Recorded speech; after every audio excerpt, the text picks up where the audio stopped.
You want your holiday roast to be perfect, so start at Safeway. We offer the highest quality USDA choice beef, and we can custom cut it just the way you like. Pick up your bone-in prime rib roast today, whole in the bag for only $4.47 per pound with Just For You digital download. And earn up to 6 times reward points this season with Safeway. The more you spend, the more rewards you earn. Get this great deal on Just For You on the Safeway app. Some limits may apply. Safeway. Fresh foods, local flavors. The following is a Hoop Ball presentation.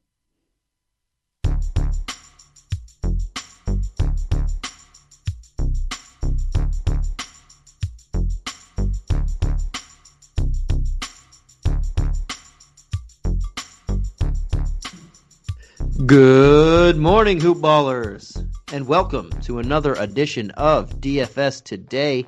I am your host, Santino Caccone, and I am joined again by my friend Brian. How you doing today, Brian? What's up, Santino, man? Doing wonderful. Got another huge 10-game slate, man. A lot to get into, so, excited to be here. Yeah, we got another 10-game slate, and you know what? It's been a week since we recorded our last podcast together at the this onset of the new NBA season. So we're a week in. It's short week. We had a full day off in there, and 2 of the Christmas games that were only 5 games, and then the opening day games that were only 2 games. But we're officially a week in now. How you feeling about so far in this DFS season, and then so far of anything that you've seen so in any games? Yeah, I'm actually feeling really good, man. I've had some profitable days here, so I always feel good about that. Only had one day where I didn't make money. I like these larger slates, man. It gives our opponents, more mistakes that they can make. So you listen to us, we'll keep you on the right track, and hopefully we can keep winning. Yeah, and I like that, man.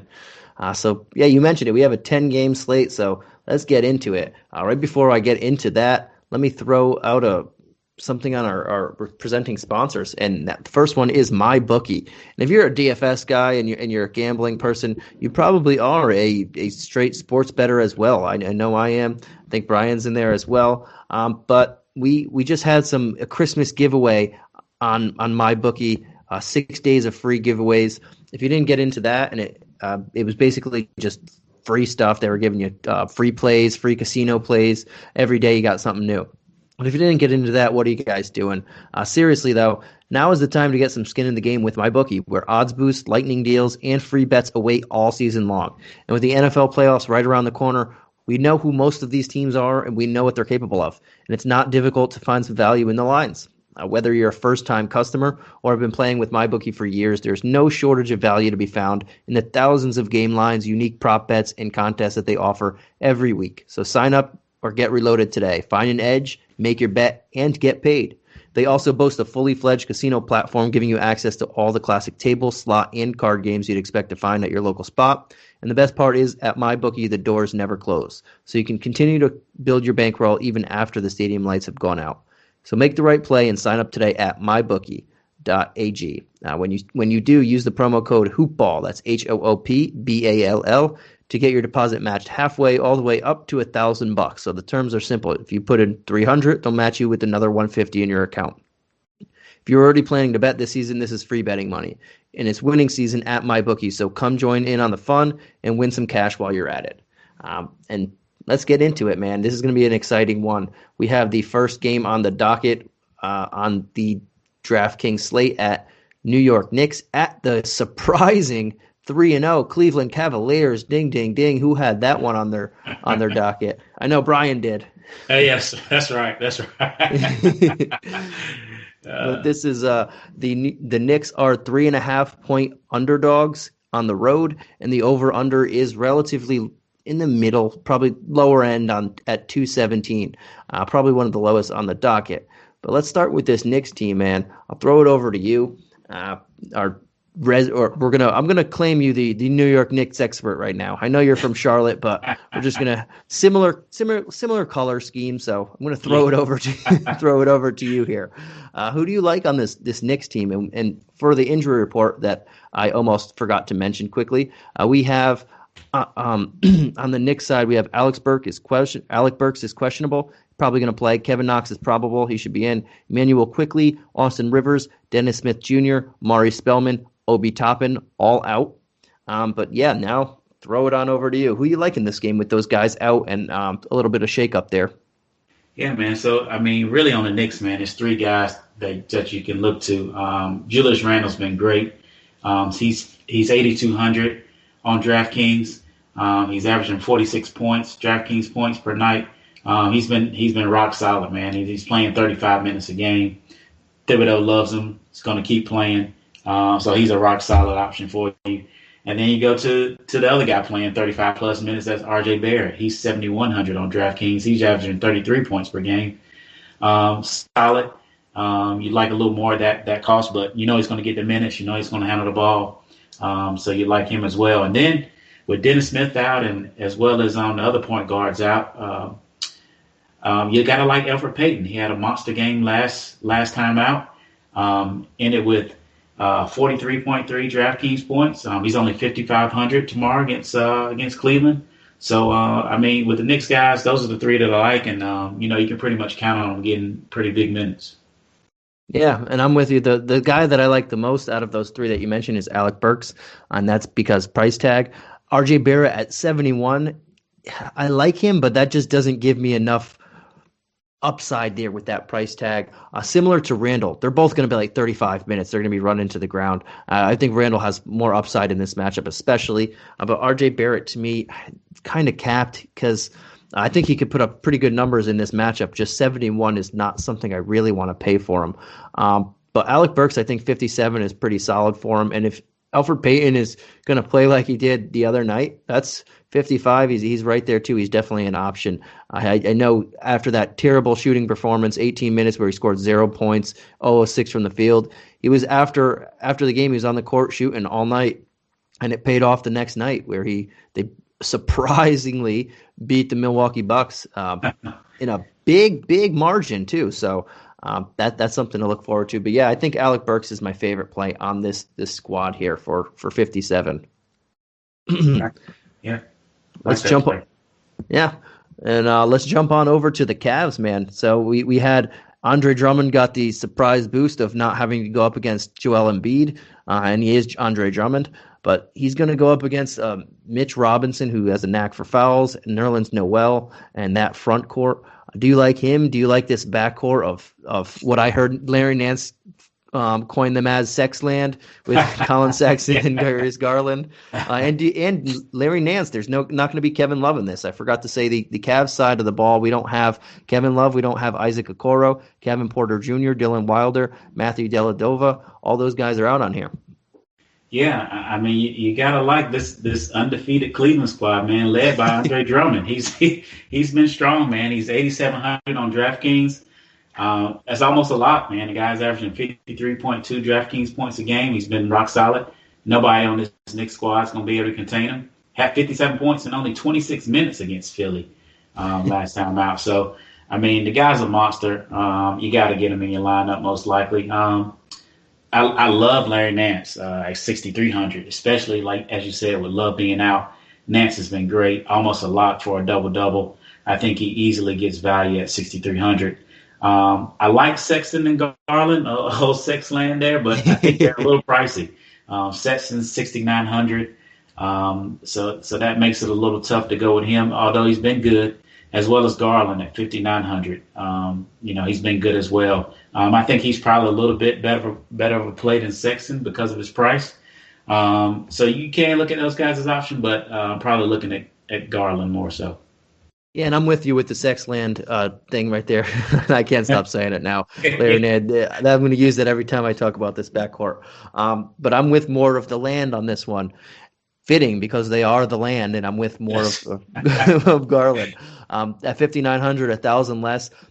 The way he's playing and the way he's distributing the ball, to me, it's a safer of a floor. Colin Sexton, he's been awesome, and he's been scoring the ball great and efficiently. But if he has one of those off shooting nights, he's not doing enough on the peripheral stats and rebounds and assists. He's getting a few steals, but he's not doing enough rebounds and assists to where if he has an off night for I mean, he shouldn't have an off night against the Knicks, but if he does, you're not going to hit value on that because he's not doing much. Darius Garland, on the other hand, is playing great. He's looking like an early favorite for most improved player. He has 6, 12, and 7 assists in his 3 games, so he's showing pretty good there. He's grabbing some rebounds. He's scoring good points. So I think him for 1,000 less is a little bit better as well. And Larry Nance out of the 3, I would take a flyer on him too against this New York Knicks front court that's pretty. I mean, they don't have Toppin in there.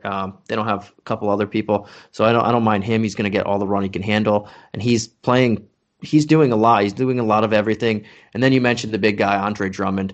For 8,700, I would prefer him over or Randle for 500 more, or people around his price tag. He's going up against people who can't really guard him.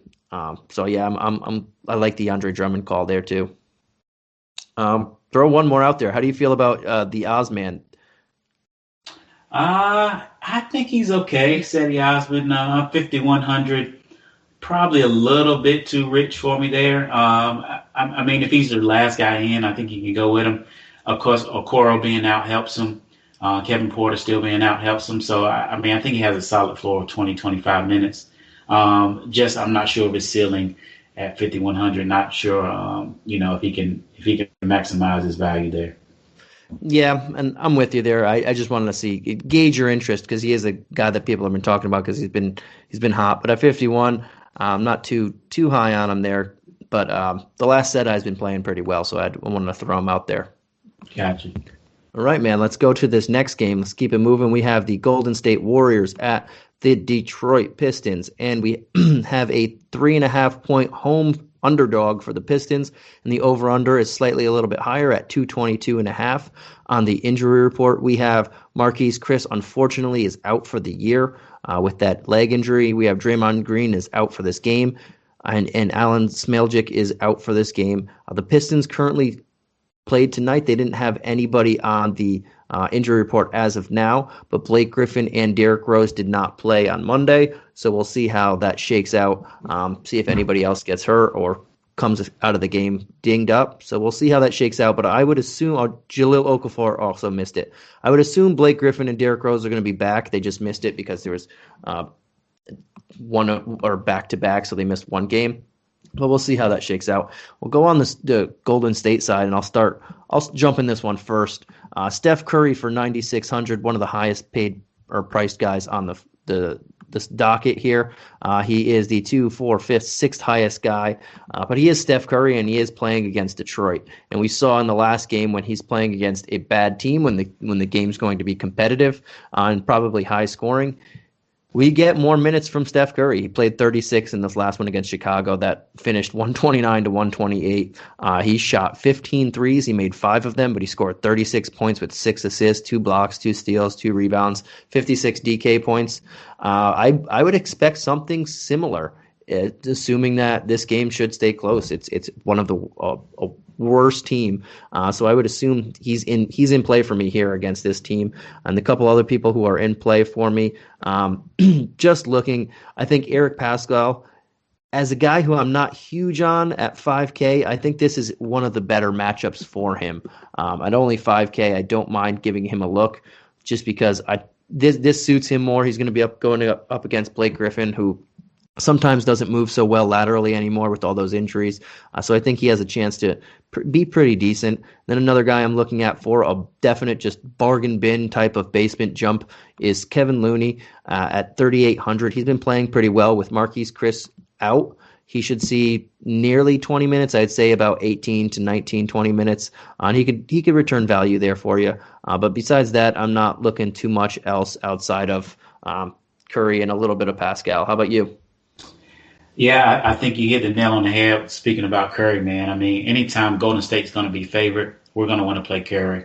That minutes limit goes up. You can count on him playing more minutes. They're going to be in a competitive game. The first 2 games of the season, they just got smacked. Playing against teams that they're going to be favored or more competitive with.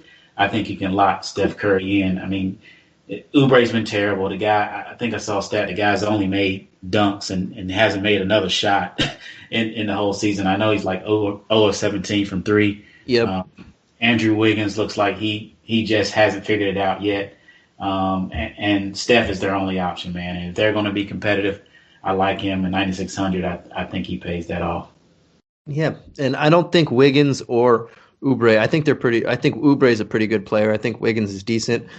Just this system for me, the way that they want to spread the floor and the way that they've been playing in the recent past when they're healthy, it just doesn't fit two guys who are career 32% three-point shooters and just not shooters in general with Oubre and Wiggins. They're more athletic slasher type guys. Wiggins is more of a volume scorer. He scores a lot of points when he's taking a lot of shots. Oubre is just a do-it-all type of player. He's not a spot-up shooter or a reliable, consistent shot. So until I see them actually tailor this system to them or them get a little bit better when they're getting wide-open shots, I can't really trust them right now. I'm assuming soon I'll be playing Kelly Oubre at this abbreviated price tag, but right now I just can't see it. Yeah, agreed. Right, man. Let's move on to Detroit. So we had Blake, Rose, and Jahlil Okafor all out for the previous game. Okafor might not play this next one because he had an actual injury. Blake Griffin and Derrick Rose were just resting. They could always just say, you know what, let's rest them for both games of the back-to-back. But I'm going to go on the assumption that they are playing. And if they are playing, this gets a little bit of more jumbled for me, but I think a Mason Plumlee in this type of matchup at 57 is a solid option. I think most of this Detroit team, there's nobody over 7K, and they all can be pretty decent. Jerami Grant at 65, he had a pretty good game tonight as well, another back-to-back good games.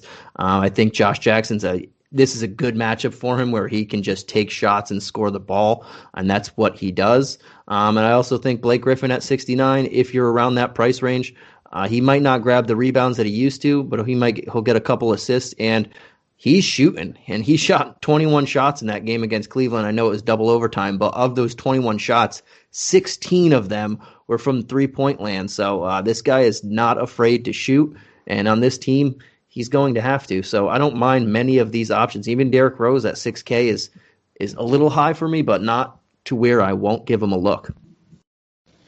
Yeah, I like Blake at 69. As you said, he played so surprising 44 minutes last time out. I couldn't believe it. But yeah, he got the night off last night, so I expect him to be fresh and ready to go. And I don't think 6,900 is too much to pay for him. Jerami Grant at 65. I could give or take there. He's an okay option. I mean, he's been aggressive. He's been scoring. I think 65 kind of caps his upside a little bit. My favorite play, I think, is going to be Mason Plumlee at 5,700. He's been great. He was great in Denver when he got the minutes. Does a little bit of everything: block shots, rebounds, steals, gives a couple points for you. As an underrated passer as well. So I really like Mason Plumlee at 5,700. He's probably my favorite play on Detroit. Yeah, and I'm with you on that too. I think that price tag is just really good. And Jackson at 45, he's their number one scorer off the bench, even though they have Derrick Rose. And this guy's never afraid to chuck. It all matters of when he shows up on the court. Is it one of those I really want to play this game, or if he's given energy all over the court, he's going to put up numbers. If he's just lackadaisical and his effort's not there, then it's just not there. Then that happens with him sometimes. But yeah, I like the Mason Plumlee play too. Let's keep this train moving, man. Let's go to the third game. I feel like we're going right through this, and I like it. But this third game here, we got the Boston Celtics against the Indiana Pacers. And the spread in this one is just a 1-point spread for the Pacers at home. So they're getting 1 point at home, home dog. And we have a 220.5 over under. The second highest of the three that we've done so far. But let's start with Boston. We know who the two guys on Boston are always in play, in Tatum and Brown. Can you play them? And outside of them, is there anyone you're looking at if you're looking at anyone? Yeah, I'm really not looking at anybody else on this squad, man. I look at Tatum, 8,800. We know he can go off at any point in time. He's, an awesome player. 8,800, he's getting a little bit too pricey for me. Not sure I can go there at 8,800. There's some more studs on the slate that I'd rather pay up for a little bit. Jaylen Brown is 7,500. If I'm going to pay for one of these guys, I think I'll go with him. 7,500 is not too much to ask from Jaylen Brown. I think he can be a solid play. But when I look down, Marcus Smart and Tristan Thompson, these other guys, man, Jeff Teague coming off the bench, there's nobody really excites me. Nobody I feel like that their price represents the value that they're going to repay me. So I'm probably looking elsewhere than anybody else on the Celtics squad. Yeah, when I'm looking at it, it's similar boat here. Jeff Teague has been too hit or miss so far for where I can trust him, so I don't want to trust him there. But it's the two top dogs right now. And if you want to get, Marcus Smart, if he was closer to 57, I would really like him. 65, there are a few people in that range that I feel a lot more comfortable with. But here I'm looking at Tatum and Brown again. I like Brown 75, and I'm a little different. I like Tatum's at 88. I don't know how much exposure I'll get to him just because there are so many other people around there. But I think this is a good matchup for him and the guy he's going to go up against on the opposite side of the ball. I think he is a lot faster than Sabonis, and he can move around on his feet, and he's going to have the mismatch advantage there. And on the other end, Sabonis is just much bigger than him. I think he's going to grab a lot of rebounds. But I'm going to see myself having a few shares of Jason Tatum at this price tag because I like this matchup more than the rest of the guys on this squad here. But let's move on to the Pacers, man. We mentioned I mentioned Sabonis. I'll let you throw out there. Do you like Sabonis at 86, and do you like him more than Tatum 1 and 2? Outside of him, are you looking at anybody else, or you think anybody's very reliable on this card? Yeah, I like the Indiana side a lot better in this matchup. Just kind of based on these guys' prices, I think I like Sabonis a little more than Tatum. He's been more consistent so far this year. He's their number one offensive weapon. As you said, I don't think the Celtics have anybody on the other side that can really stop or contain Sabonis. So even though 8,600 is a little pricey, I do like Sabonis to be a solid play there. Moving on down, I like Malcolm Brogdon. Malcolm Brogdon's been very good this year. He's only 7,200, averaging 40 DK points a game. I think this is a solid matchup for him as well. So I like Malcolm Brogdon here. I even like Victor Oladipo. He sat last game coming off a back-to-back, so he should be healthy and ready to go and rested. He's only 6,400. He's been paying that back in his 2 prior games this year. So at 6,400, I think he can go Oladipo.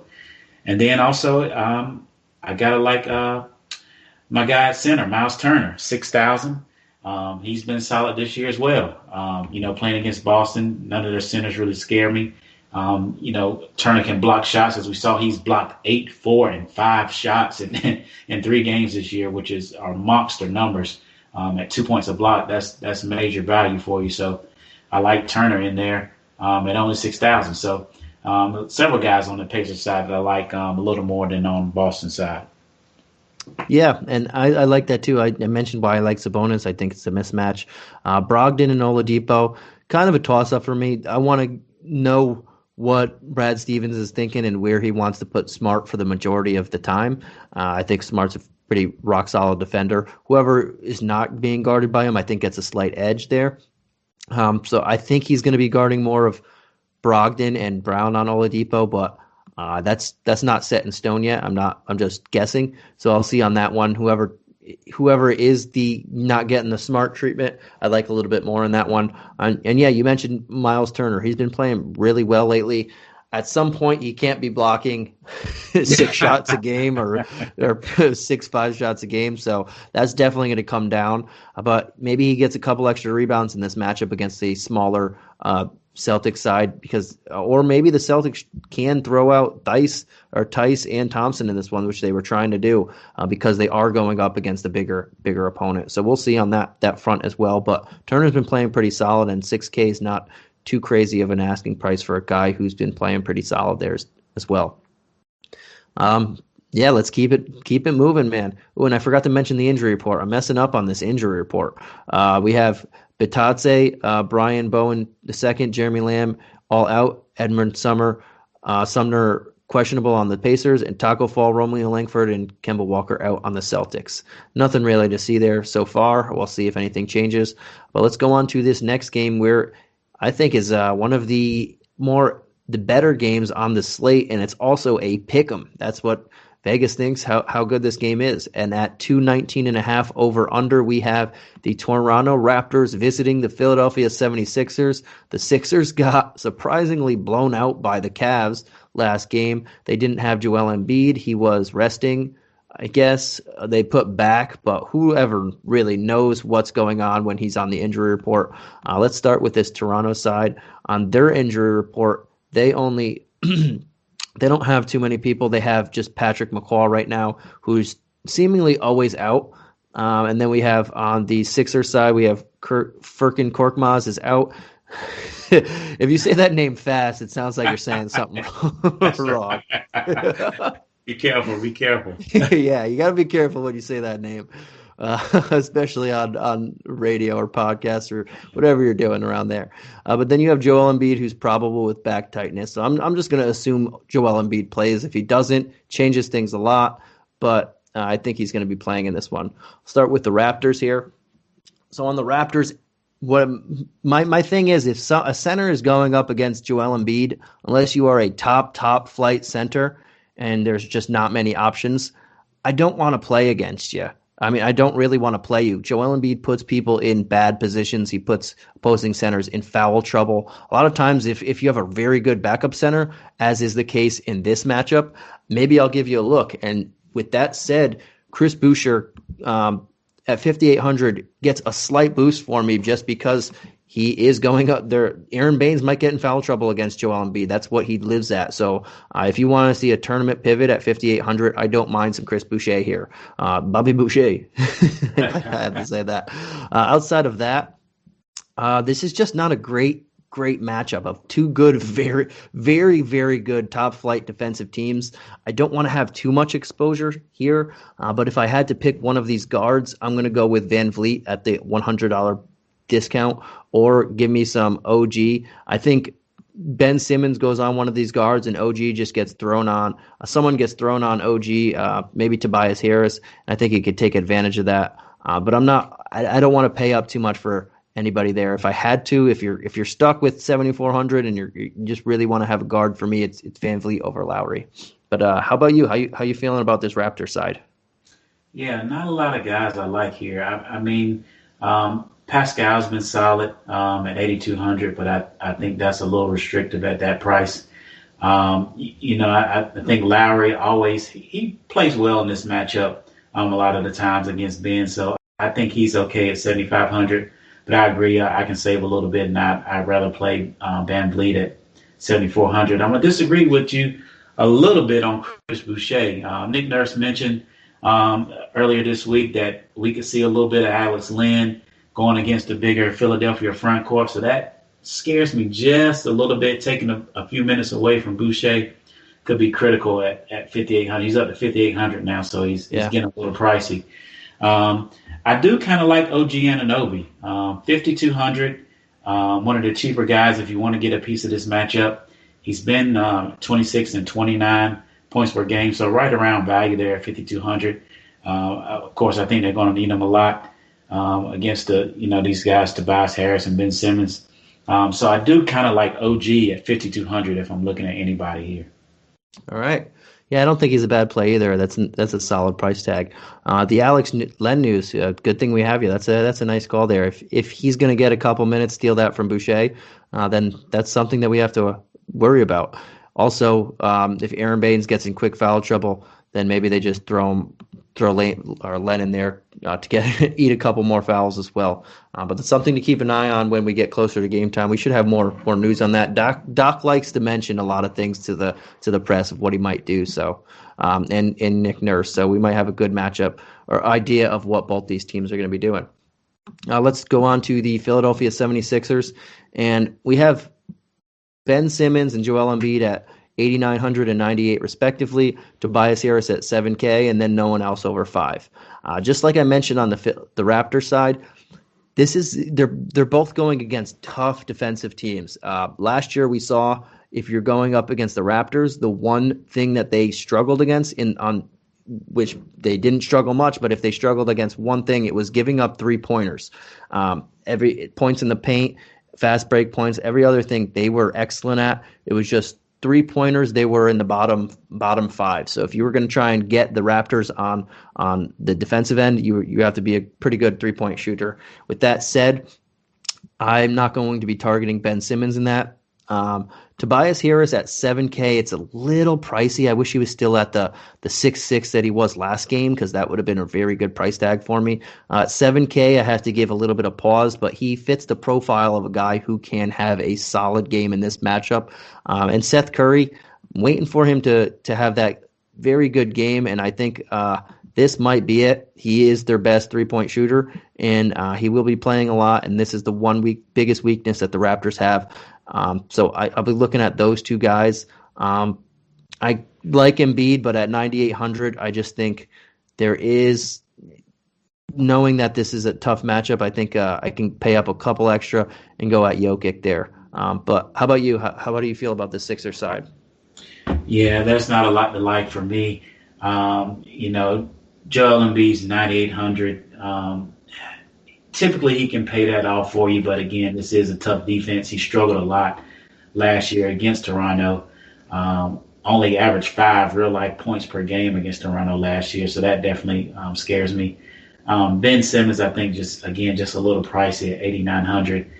And Tobias Harris at 7,000. I don't want any parts of that either. I really only want to play Tobias Harris when Joel Embiid's going to sit, and then I'll look at Ben and Tobias. But with Joel Embiid back, he just takes up so much usage, and I think Tobias is going to take a back seat. So 7,000 is tough for me to pay for him here. Yeah, it's very weird how he was 6,600 with no Joel Embiid, and he jumped up 400 with him. Just not feeling how they did that algorithm there. But I'm with you. If I'm going to play two, it would be Harris and Curry. But 7K is a little pricey, so I'm not fully on him. And this is just a tough matchup all around for both teams. But let's go on to the next game, which is going to be a fun matchup. We just talked about a couple games that were two teams that are going to vying for top 4 seeds and tough matchups, very good defenses. And we flip that switch right on its head. Flip that script, I should say, right on its head. We have the Chicago Bulls traveling to the Washington Wizards. The Wizards are 4-point favorites at home, and the over-under is a whopping 233.5, which would be, ding, ding, ding, the highest over-under on the slate, my friend. I'll start this one with you. Oh, wait, let me do the injury report first, because there is a couple people on the injury report. We have Lauri Markkanen is questionable for this one for the Bulls, and that's a very big one. But Thad Young on the flip side is probable, so maybe he finds himself in the starting lineup in Game 1, or Lauri Markkanen just plays. On the Wizards side, we have Rui Hachimura is out, and Cassius Winston is also out. But let's start with this Chicago Bulls squad, who put up 128 points against the Wizards last time we saw them. They lost on a last-second 3-point play by Damian Lee, which was, I was watching that game live and I said, "Wow, that was a good shot."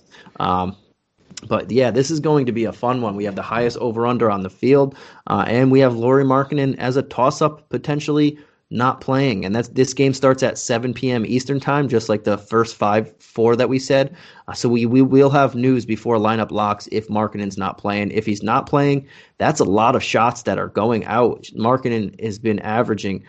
He took 9, 14, and 13 shots the last couple games he's averaging nearly 20 points a game here.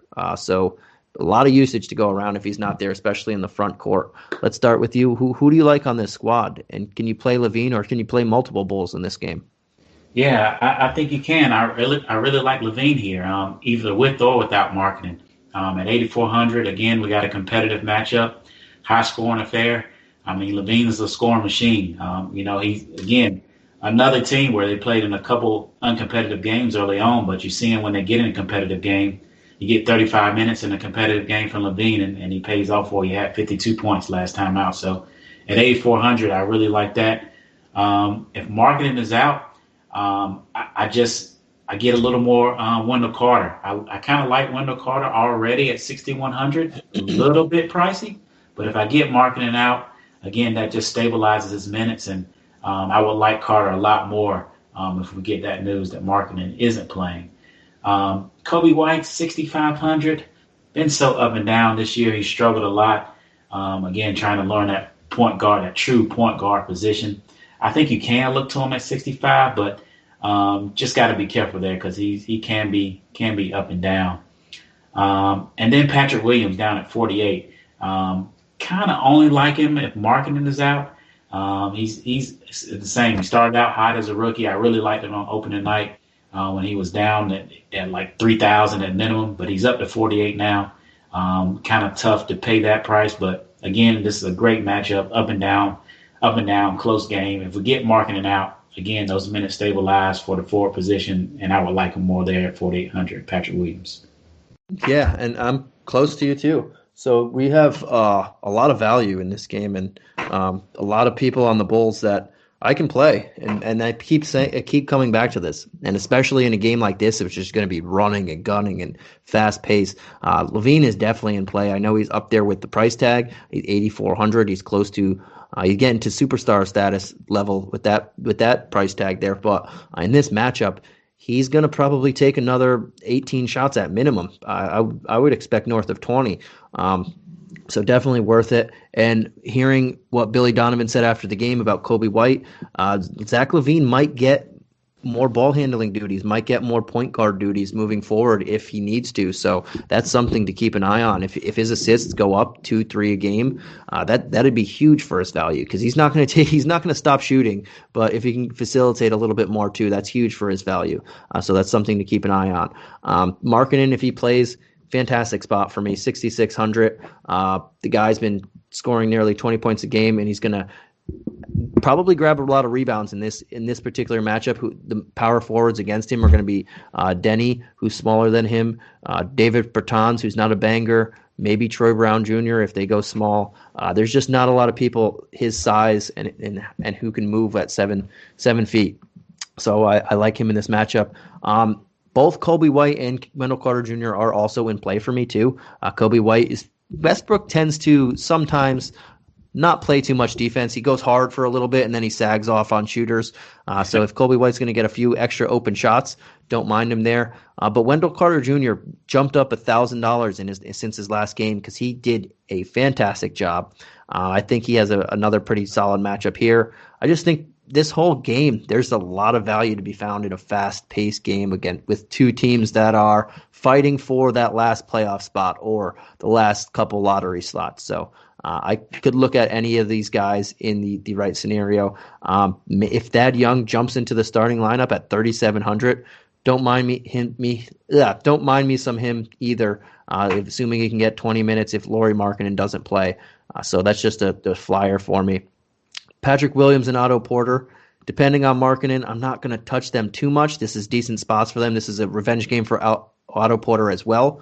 But they're kind of splitting minutes, and if Markkanen plays, neither of them are taking the alpha role to getting to 33-plus minutes and a lot of usage there. So I'm kind of not souring on them, but until someone separates from the pack or if Markkanen is not or Markkanen is out, I kind of just shying away from them a little bit.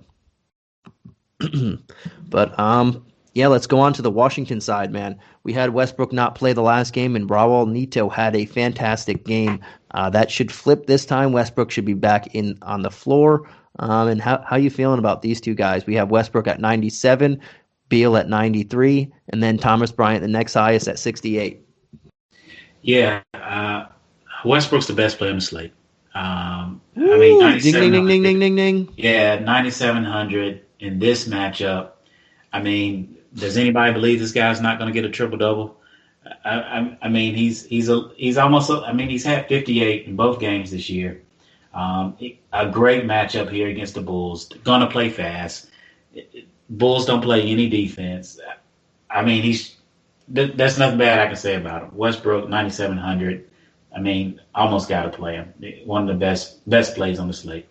And then his backcourt mate, Brad Beal, 9,300.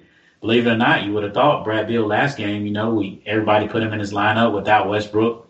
You say, hey, that usage going up, Beal should have a monster game. And he had a great game, but he had better games with Westbrook the game before, had 58 points with Westbrook. So I think Beal and Westbrook have played well together to start the season. I expect that to continue. And again, in this matchup, man, the high score on the slate, high scoring game on the slate, fast paced matchup, dynamic backcourt. I love both these guys. I think both their prices are too cheap. So, hey, get both of them in if you can. I love both these plays. Yeah. How about before I go? Do you think anybody else on this slate, on this team, you want to get a little bit of shares of? Thomas Bryant at 6,800, I'm probably not looking to. I liked him better when Westbrook is out. We know Westbrook is crashing the boards. He's getting those rebounds so he can get out on the break. Still in the couple from Thomas Bryant. So at 6,800, I'm probably going to stay away from him here. I do like the rookie, Denny. He's been pretty solid. 4,600. Again, with Westbrook back, takes away some of his usage. Bertan, I think, is still on a minutes limit, so he's going to have a solid minutes floor. You can look there at 4,600, but I think you may can find other values. But he's probably the only other guy that I look to in Washington. Yeah, and I'm with you with all four of those calls. Thomas Bryant, I was one of the people who were a lot lower on him coming into the year. In a game-to-game basis, just because Russell Westbrook was there. And we know from his time with Steven Adams and other people, other bigs, Serge Ibaka, that he's just going to crash the boards and steal rebounds from his bigs.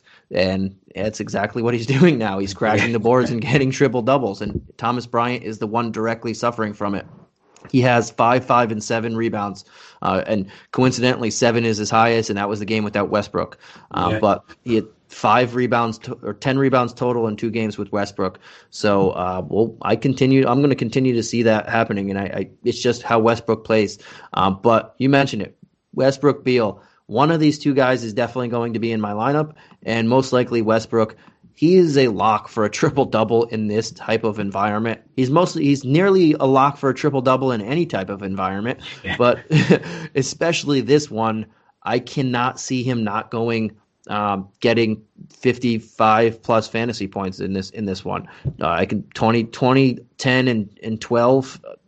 I mean, that might be conservative too. So I'm definitely in on the Westbrook train.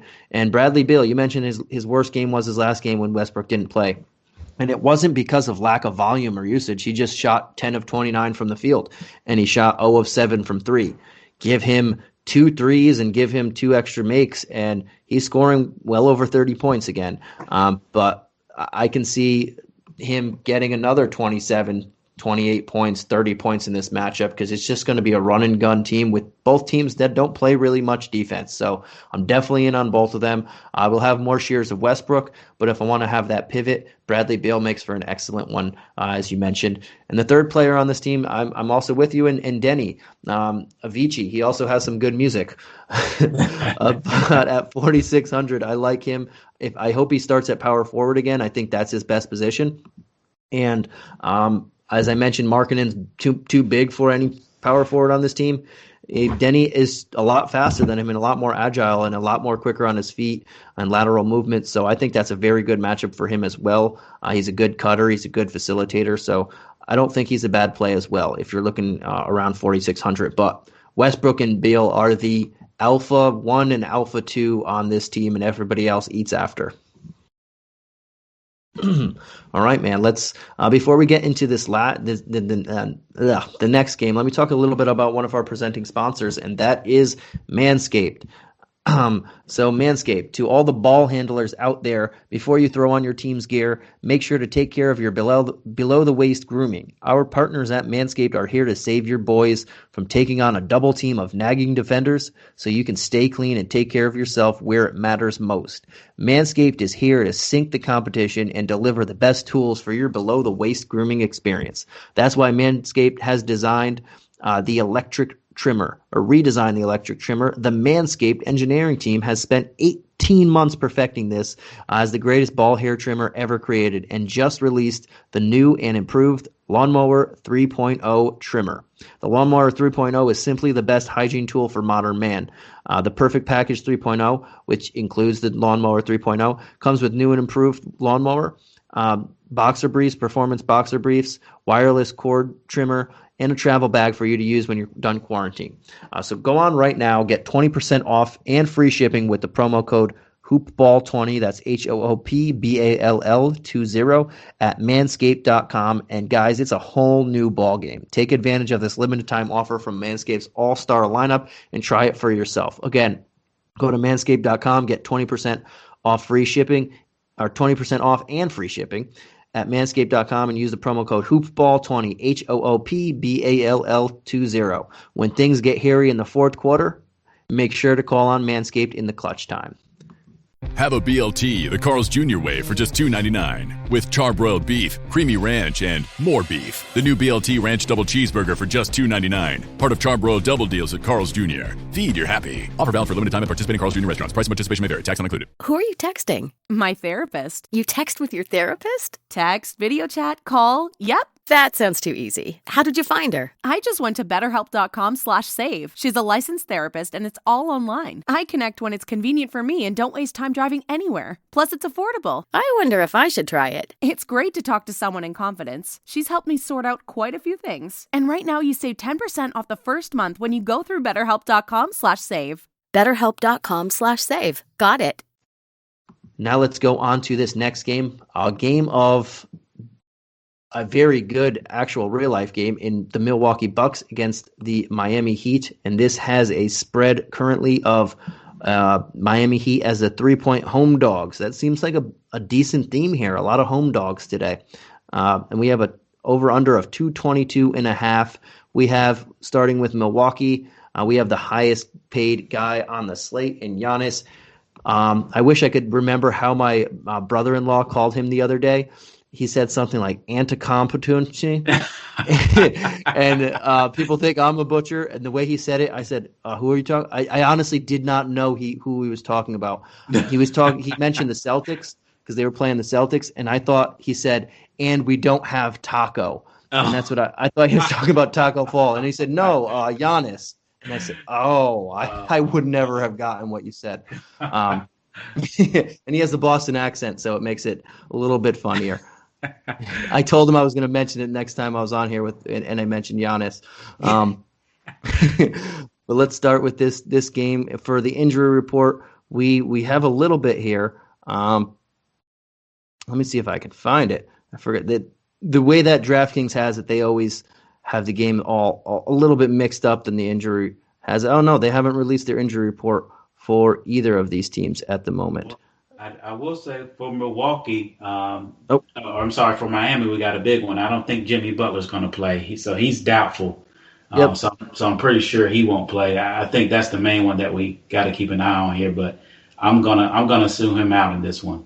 Yeah, so I found it. They have Butler as doubtful, Gabe Vincent probable, and the Bucks have Torrey Craig as out. So starting with the Bucks here. The two big guys, I'll start. The two big guys, Giannis Antetokounmpo and Chris Middleton. And then we have Drew Holiday as a very reasonable 6,700. But Giannis at 10-8. The way that this guy plays, he's always in play just because he is Giannis. But he hasn't really played great. And he's seen 30 minutes, 2 games already, which, okay, I like it. In the first game, 36 minutes. Against Boston, he saw 36 minutes. Really liked it. But he's shooting the ball kind of not Giannis standards, especially from the free throw line. He's been struggling there. Well, he struggled last year. But 10-8 on a slate like this, cash games, I would give him a little bit more consideration, but on GPPs, I can pivot at the moment. And some decent pivots here are, Chris Middleton's been playing awesome, so I don't mind pivoting to him. But I think this is the game where Drew Holiday at 67, that's a very good price tag. I think this is the game that he inserts himself a little bit more, and I don't mind paying Drew Holiday there. And then there's two guys who have one guy I think has really good value, and Dante DiVincenzo at 4,800.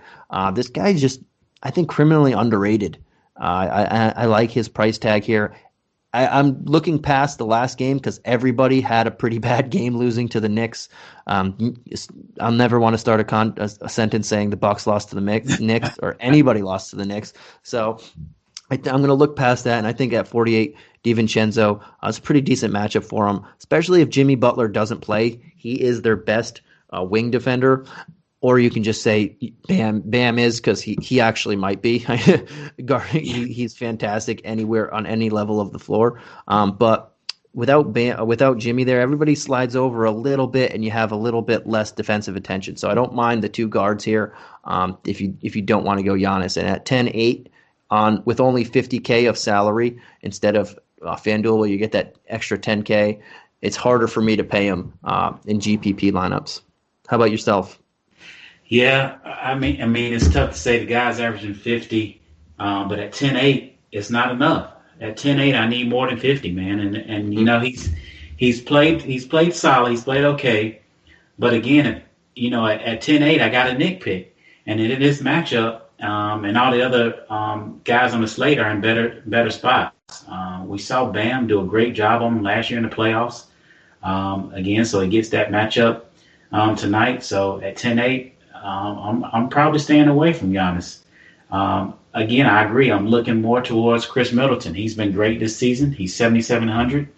If Bam's going to lock up on Giannis, that leaves Middleton to handle a big load. And he played well last year against Miami when Giannis went down and was kind of being contained. So I like Middleton here at 7,700.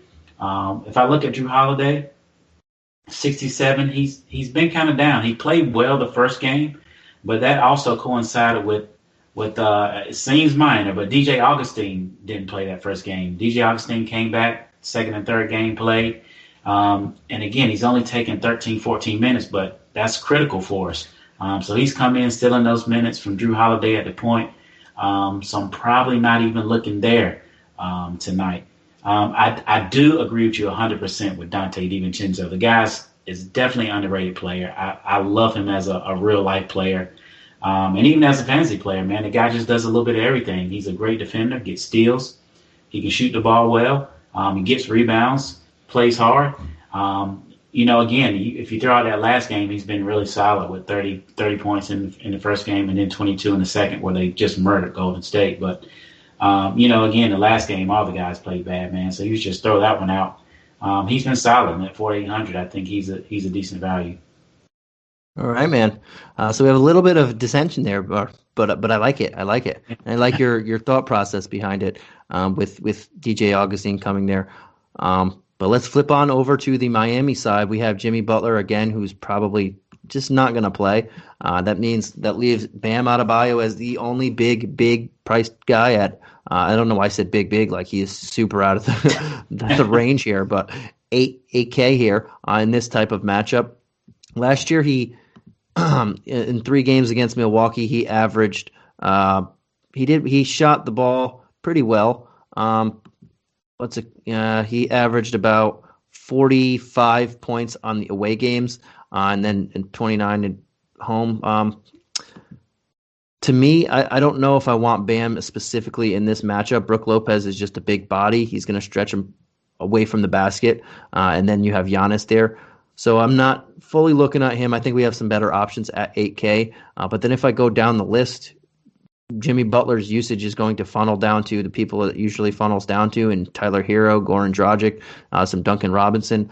I think for me, Goran Dragic makes him and those first 2 guys make a lot of sense, in Hero and Dragic. Specifically Dragic, who's playing great. I think this is a decent matchup for him. And at 58, I am liking him. And specifically, whoever's not getting guarded by Jrue Holiday, who is one of the most underrated defenders. I don't know why some people think he's not a good defender, but he should be an all-defensive type player. If he's not, it's just his name value, I think. But whoever's not getting guarded by Jrue Holiday, and I think it's going to be I think Hero is going to get more of the Holiday treatment, I believe. We'll see. It's probably going to go Dragic, but that's where I would be leaning here, because one of these guys are going to get a lot more usage here. Yeah, that's a great point, because so Bam at 8,000, I think it's an okay play, but again, I think there are probably a little bit better plays on the slate. But at $8,000, it's not too bad for a price there, especially with Jimmy out. But again, I was all ready to go all in on Dragic anytime Butler's out. I'm thinking Dragic and Harrell are pretty much like plays, but you make a great point with Jrue Holiday. I mean, named by his peers as the best defender in the league, the best one-on-one defender. The guy always gets the toughest matchups from.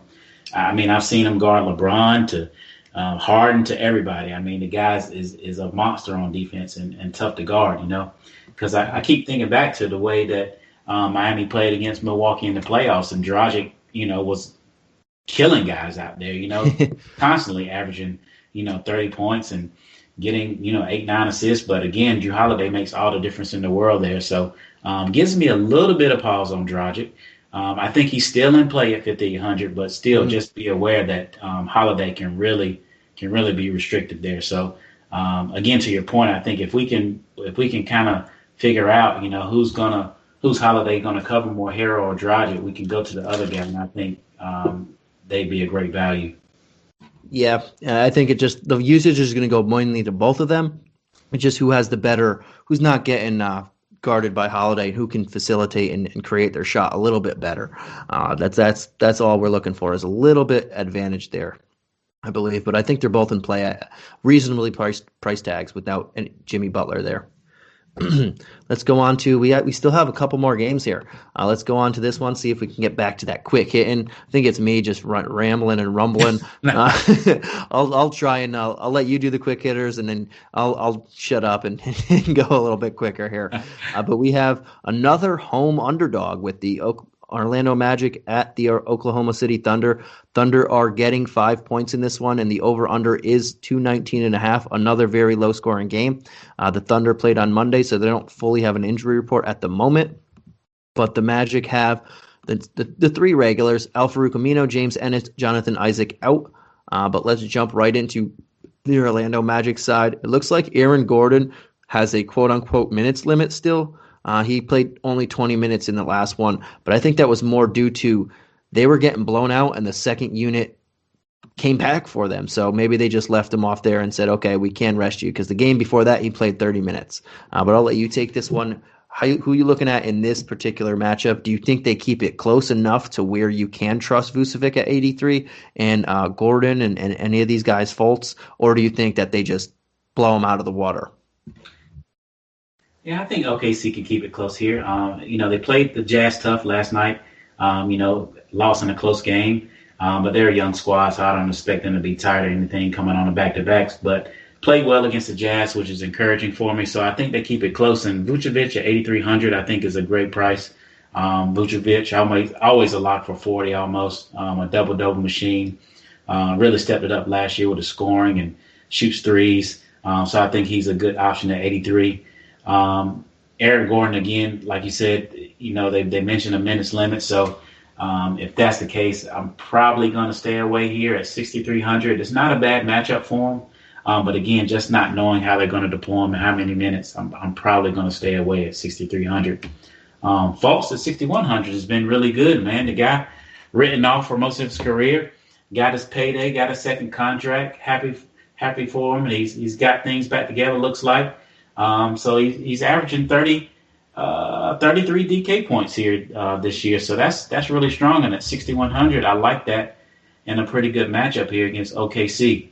Fournier at 5,600, up and down guy, can get hot at any time, but at 5,600, probably a little bit better ways to spend my money. So that's as far as I'm looking on the Orlando side.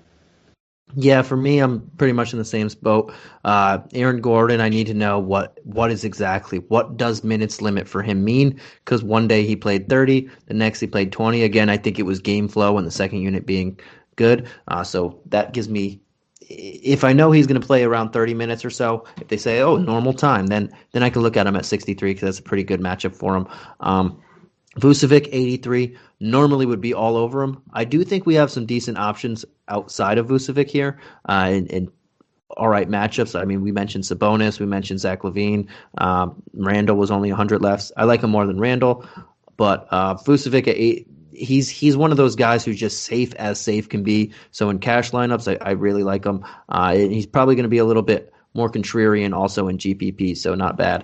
But Fultz, I've been a false believer for the longest of times now, and I'm glad that he's finally showing that he looks healthy. He just looks very comfortable now. I know the phantom shoulder injury, I think it was phantom. I don't know what was up with that, but he looks very good, and I'm glad to see it.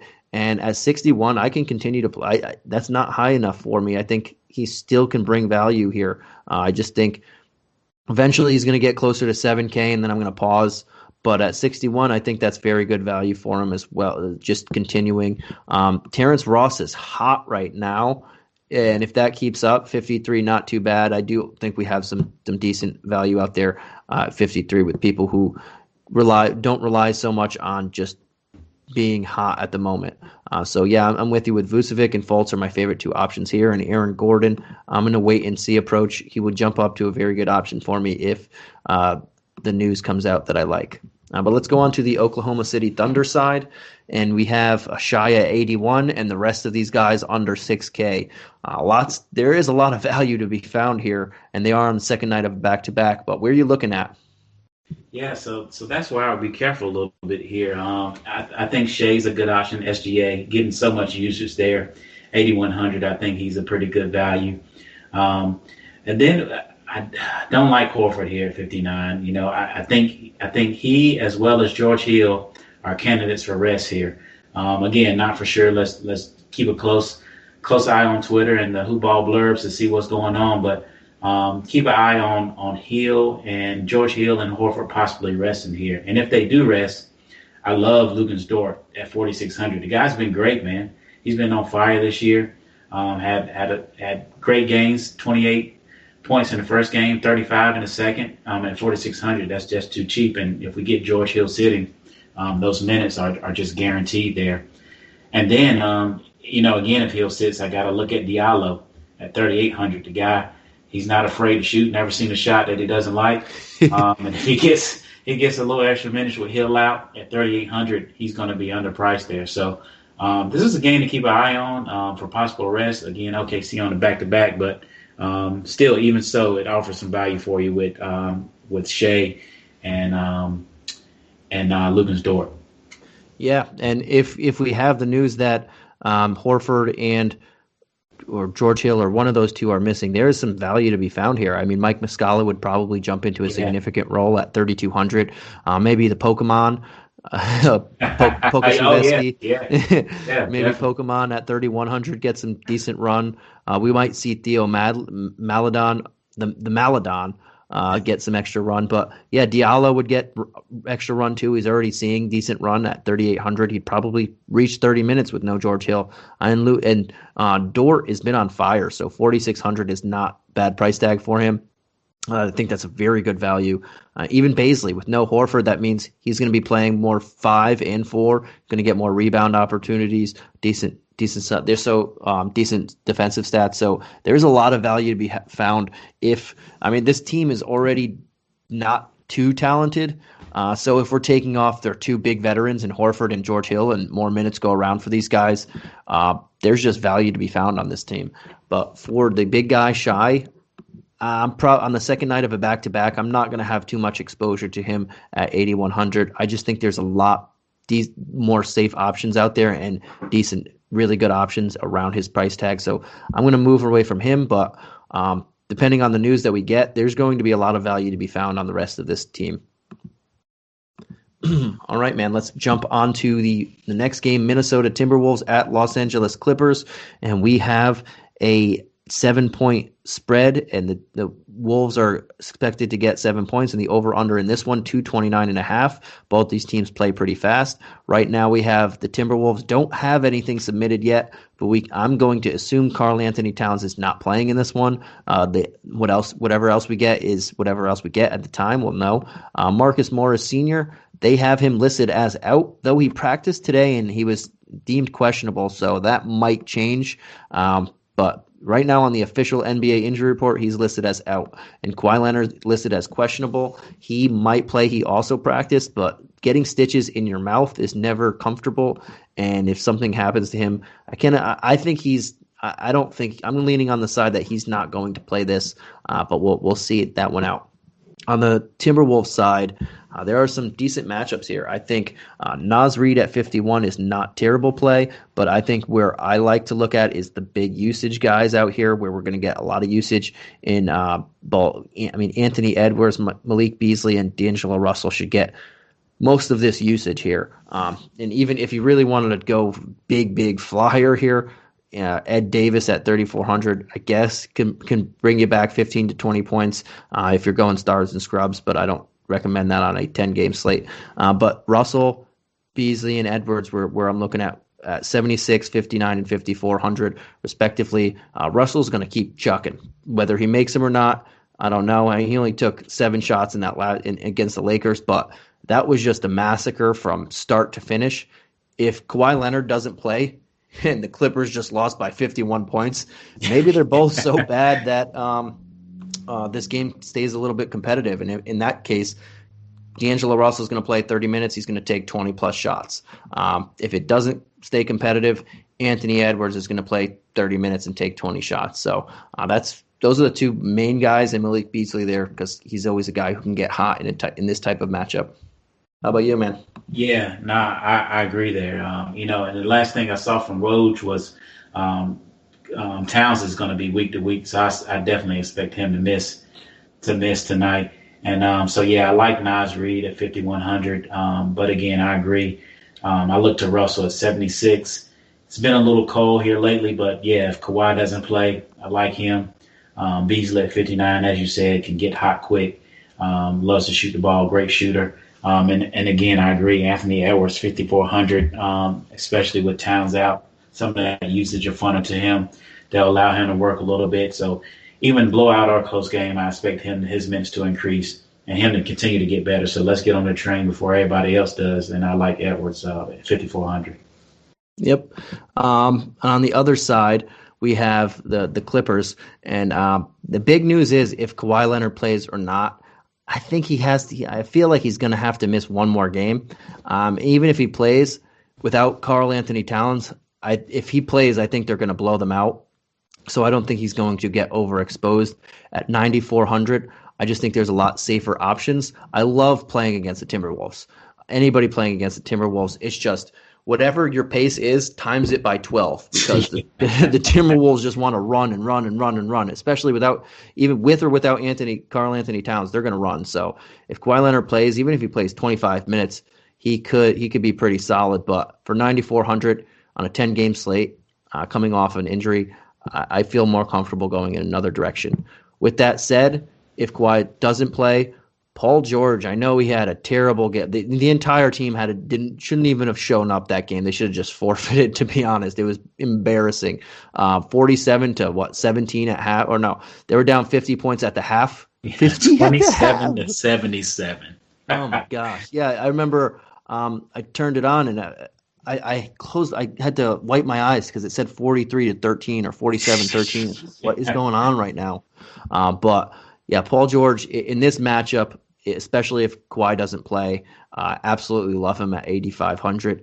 Again, anybody going against the Timberwolves is in a good spot, and I think this team wants to prove that what the hell they did the other night just is not them. So very good spot for him. Serge Ibaka is in a good spot too, even though he's playing terrible. But I'm going to look a little bit more down there into Lou Williams at 5,100.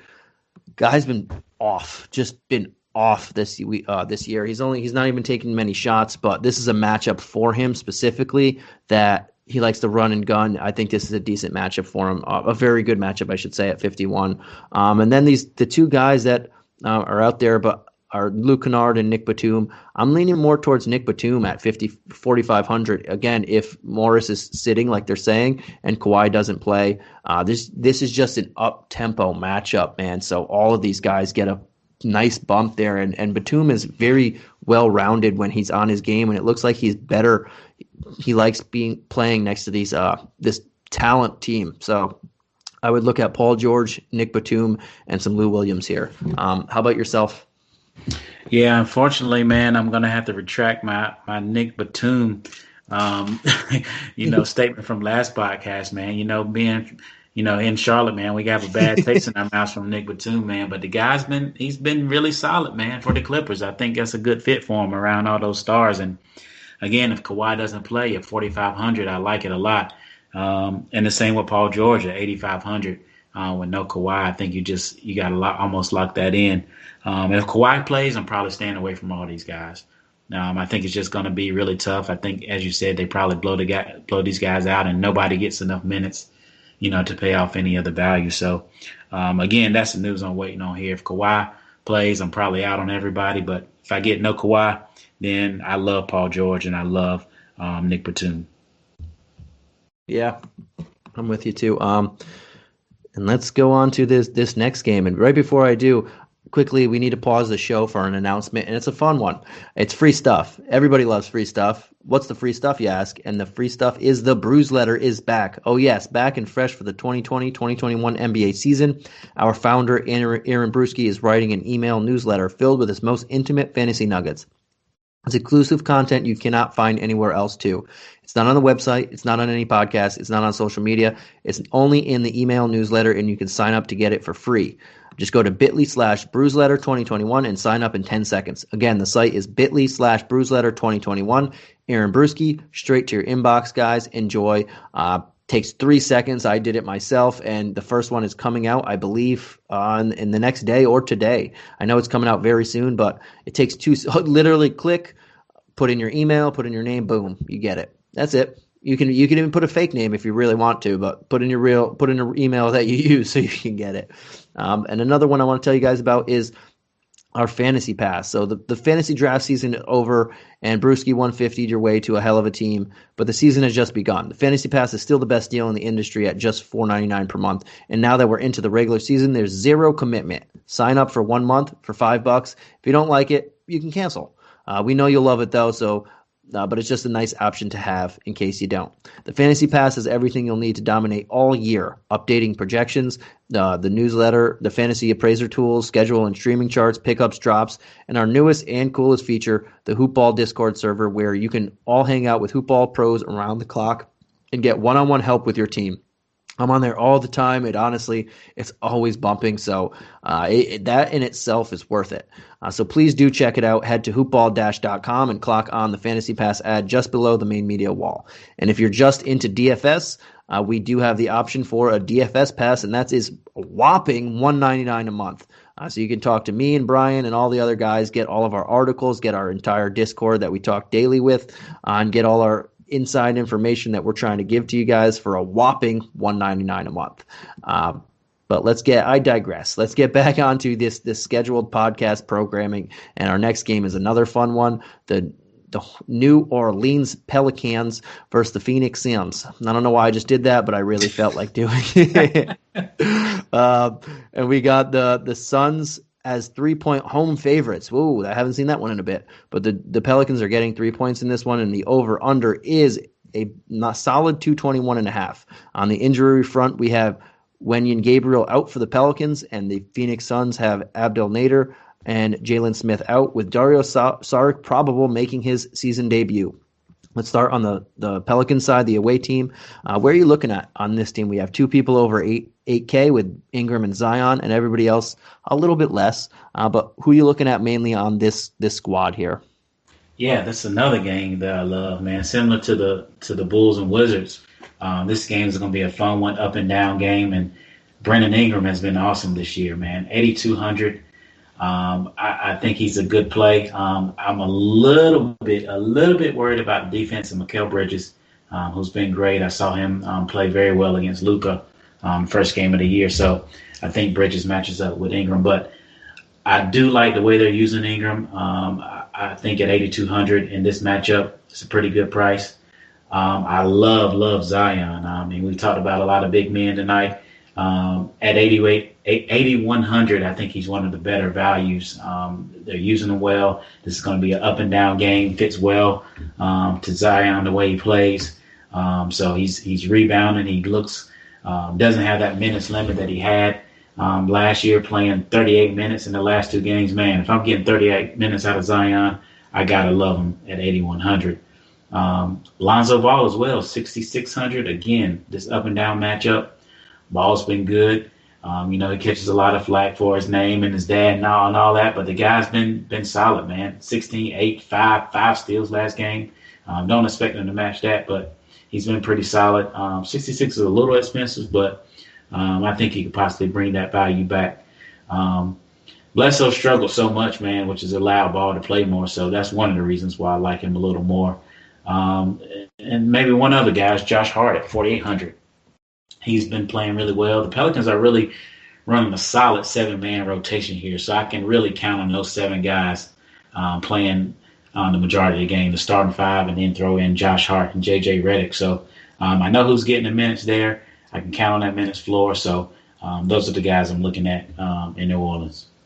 Yeah, and they're playing maybe 9 people tops, and that's just because they need people to back up in the front court, like Jackson Hayes and a little bit of Melly, but they barely see the floor. It's mainly a 7-man rotation, like you said. For me, I think Bledsoe should be coming off the bench. I think makes perfect sense as a 6-man on this team, and J.J. Redick in the starting lineup. Because when you're looking at Zion, Steven Adams, Lonzo Ball, and Eric Bledsoe, all surrounded by Brandon Ingram, they can't shoot. None of those. Yeah. Brandon Ingram is the most reliable shooter on that, and he's not particularly a sharpshooter himself. So I'm looking at that and saying, give me someone else who can shoot the ball. Let Eric Bledsoe do his thing off the bench, and you have yourself a rock solid rotation still. I like Josh Hart exactly where he is. I don't think he should be the starter, but JJ Redick is the best shooter on this team, and it makes a lot of sense for me to do for them to do that, in my opinion. Outside of that, this guy a call, man. Ben Gundy, please give Santino a call, man. He can help you out, man. This guy. That's what I'm thinking. Yeah. But outside of that, looking at this team, I like what you mentioned about Mikal Bridges because he's been playing fantastic on both ends of the court. So it gives me a little bit of pause for Ingram, but still 8-2 is a solid price tag. Same thing. With that said, though, I think we said a few people that I like just a little bit better than him and are a little bit safer. I said Vucevic. I thought like a couple people, like we had Sabonis there, Vucevic. Those are a couple people I like a little bit better than Ingram in this matchup. And I know it's only $100 less, but I think Zion Williamson fits this profile a little bit better. I don't think Jay Crowder can guard him. And if they try and go with Cam Johnson or Dario Saric, I don't think either of them could do it as well. So I like him a little bit better in this matchup. Lonzo Ball, I love that price tag. I think Chris Paul is a very good defender, though, so I think they're going to be battling. I'm not too sure if I want too much exposure to him, but that price tag is really solid to me. I think you mentioned the other guy I like, Josh Hart, and I think this is a decent matchup for JJ Redick to get hot as well. So I'd be looking at value over there at 48 and 4,200 specifically, and some Zion exposure if you wanted a top end guy, and that's where I'm looking at here. Not too much Steven Adams. It's just he is there to beat people up and grab the occasional rebound. And maybe Eric Bledsoe has a revenge game, but until he shows that he can fit into this offense, especially the starting 5 at the moment, I'm gonna lean against him at the moment. But let's go on to the Phoenix Suns side. This is an exciting team. Both of these teams are young upstart teams looking to make the playoffs, and they're both exciting and fun to watch. I can't wait to actually sit down and watch this one. But who do you like on the Suns side? Yeah, as much as I love this game, man, there's not a lot that I really like on the Suns. I mean, Devin Booker at 9,100, awesome real-life player, man, one of the best players in the league, up-and-coming stars. But adding Chris Paul, I think, helps this game tremendously. But for my purposes, I'm worried about fantasy points. And, Chris Paul just takes the ball out of Booker's hands, doesn't allow him to create. And get those assists that he was getting last year. He's more of a scorer now. So the guy hasn't even broken 40 DK points in a game this year. So at 9,100, man, even though it's a fun matchup, I think that's a little too much to pay for Devin Booker. DeAndre Ayton at 7,400. I like him a little bit better, but again, hasn't been quite at that level of 7,400 this year. Been in foul trouble a couple times. I think he eventually gets it going and gets it going and can pay off that 7,400 price tag. But I don't think I'm going there tonight. Chris Paul against 7,100. Can't do it. Again, can't do it. Hasn't been there. Had the great game against Sacramento in the second game with 55 points. But again, I'm not counting on that out of him. At 7,100. Bridges, again, like him as a two-way player, great young up-and-coming player. But at 6,200, I don't think I can. It's a little too expensive for me. I don't think I can go there. Again, there are a lot. I think there's a theme here. Yeah, yeah. Again, love this game for the pace. Love this game for the real life matchup that we'll see. Should be fun. Should be up and down. But Phoenix is a little bit too pricey for me. DraftKings for some reason loves these guys. So I don't think I can play any of these Phoenix price tags tonight. Yep, and I'm with you. I'm going to pass on the Phoenix Suns altogether. I really like Booker, 91, can't do it. I really like the price tag on DeAndre Ayton. I do not like the matchup. I tend to want to avoid people going against Steven Adams and Zion Williamson front court. They're just two massive individuals, and probably, I don't even know if I should say probably, they are the two strongest people in the entire NBA. So they're just going to be throwing elbows and just their shoulders are too big, and they're just going to be hitting people. And I don't really want to go against, I don't want a center to go banging against those two guys because not the greatest time in my opinion. While I like DeAndre Ayton's 7,400 price tag, I just don't like this particular matchup for him. That said, he could still put up 35 points. The ceiling for him isn't too good for me seeing that. And everybody else, I think they're just priced a little too high for my liking in this particular matchup. So I'm going to fade this team and then move on to this last game here. We have the Denver Nuggets against the Sacramento Kings. On Denver, we have a 2.5 point favorites. So Kings are another home dog, and the over-under is 223.5 here. On the injury report, we just have no one on the Nuggets, and Sacramento Kings have Daquan Jeffries is questionable. Let's go right into the Nuggets side. And I'll start on this side. I mentioned Jokic earlier. I love this price tag for him at 10-2. I think this is a fantastic price tag. We already saw these teams match up before, and Jokic put up a triple-double, a monster triple-double at 29, 15, 14, 74, almost 75 fantasy points, while Hassan Whiteside cannot guard him. He's a big body. Richaun Holmes is a good defender, but this team, Jokic is awesome, and they just played tonight. Murray went out for a little bit. It was a blowout, but he came back in the game last night. But I just think Jokic, even on a back-to-back, I think this is a fantastic price tag for him. The only thing, I guess the back-to-back is the only thing that gives me a pause to him. But the people around his price tag, if you're paying up, one is not even playing. The other is Joel Embiid against Toronto. Don't love it. Giannis at 10-8. I would rather pay down for Jokic. And then Westbrook and Curry, who are a little lower. But I would rather have Westbrook on a dollar for dollar, but I think Jokic is a fantastic center option here on this slate. Outside of him, not huge on the rest of these guys at the moment. If Michael Porter Jr. can play defense in this one, I like him, but Mike Malone just does not like how he gets lit up, and he continues to say it, So until I see him have a stretch of consistent defense, or they're going against just a bad team, I don't particularly want to play him against the first time these guys played, it was super competitive, so I'm not particularly high on him. I think it's Jokic, and then everybody else. Maybe I'll look at Paul Millsap, but probably not at 53. I'm probably just going Jokic here. How about you? Yeah, no, 100% agree. Jokic is the only guy that I'm even considering here. Oh, well, Jokic and Murray, I'd say. These guys are getting 30-plus minutes a game. Everybody else is just a muddled mess with Porter and Barton and Gary Harris and Millsap. And, Mike Malone, you never know what this guy's going to do with the rest of the lineup. But Jokic is a lock for his 30-plus minutes. The guy's averaging a triple-double. It's a great matchup against Sacramento. I think he's a great play. Murray, he's eventually going to get it going as well. Hasn't been quite there this year, but I think you can look to him. $7,000 is not a terribly expensive price, but again, Jokic easily the best play out of this game and really the main option that I'm looking at. Yep. So I think we're pretty much in agreement on that one. Let's go on to the Sacramento side. And we have Fox at 76, Buddy Hield at 68, and no one else too high on the list here. They did not play tonight, so they won't be on a back-to-back. Looking at the slate, the first time they played, Buddy Hield had an awesome game. He scored 22 points, his best game of the young season so far.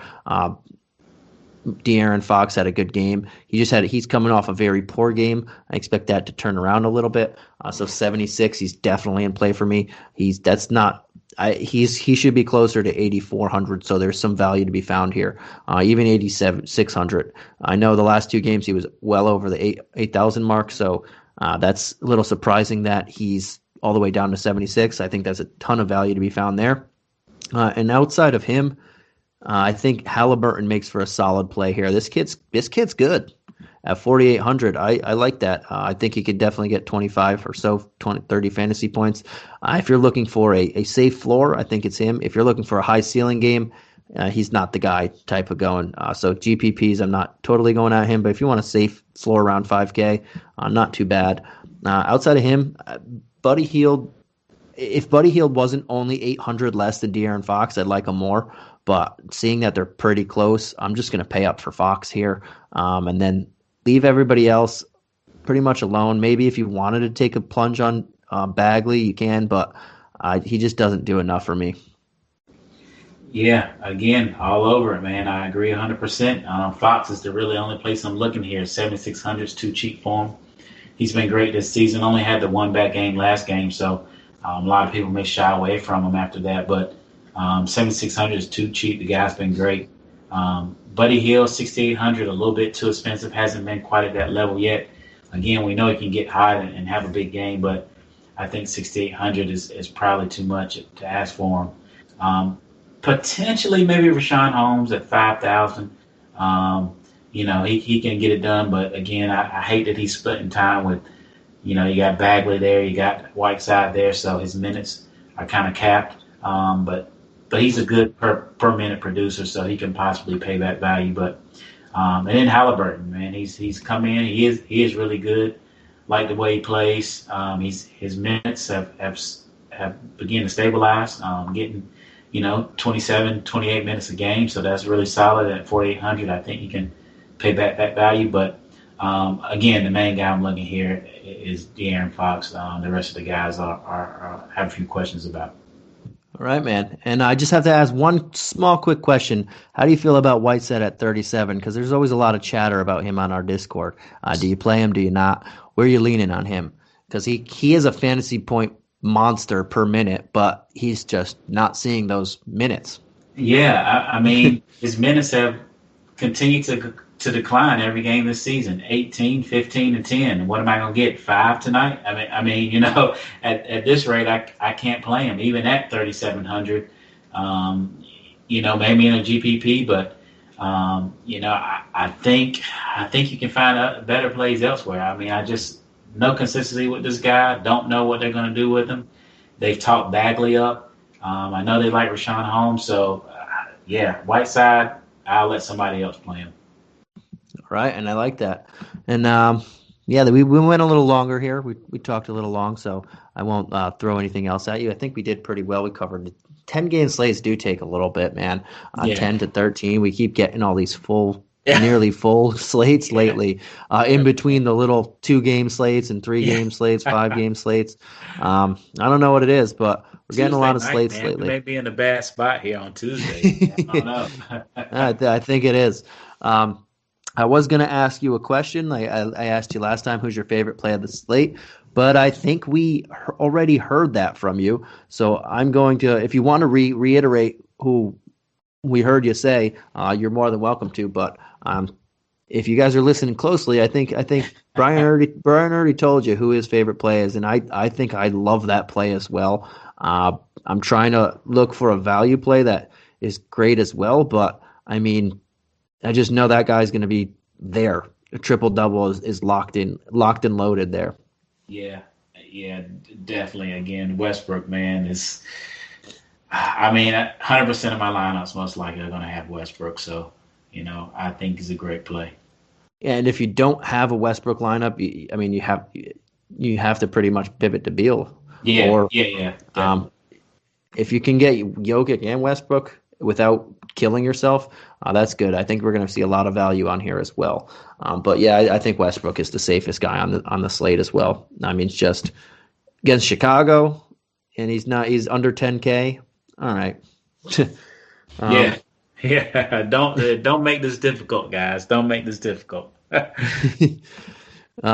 But yeah, that was a great show. I think we did pretty well. Hopefully, you guys enjoy this one. Brian, tell everybody where they can find you on Twitter or where they can interact with you outside of this pod, or they can interact with you on the podcast. Tell them where they can interact with you. Yeah, you can find me on Twitter at Foster_BSE. Again, that's Foster_BSE. Had some great interactions this week with you guys. So, yeah, hit me up with any questions. Be on the lookout for the article later today with my top plays. So, take note of those, man, and hopefully we all have some success tonight and win some money. Awesome. And you can find me at Twitter at Santino Caccone, or on Twitter, I should say. Oof. Getting late. I'm butchering all this stuff now. But before we head on out of here, I do want to say to you, Brian, congratulations on that Charlotte Hornets upset of the the Brooklyn Nets. They had KD, they had Kyrie. They lost still to I'm getting the names mixed up. They still lost to the Charlotte Hornets, your Charlotte Hornets, and that's awesome, man. Yeah, I guess so, man. I think they just took the night off, honestly, man. What can I say? These guys, they only want to play on national TV games, so they took it easy on us. But hey, I'll take the win either way. I like it. All right, man. So on behalf of us and everybody else at the Hoopball team, thank you. This is another edition of Hoopball DFS for your December 29th edition. And we will catch you again tomorrow. I believe it's myself and Mike. And we'll catch you again tomorrow on, I think, a smaller slate, but we'll see. Have a good night, guys.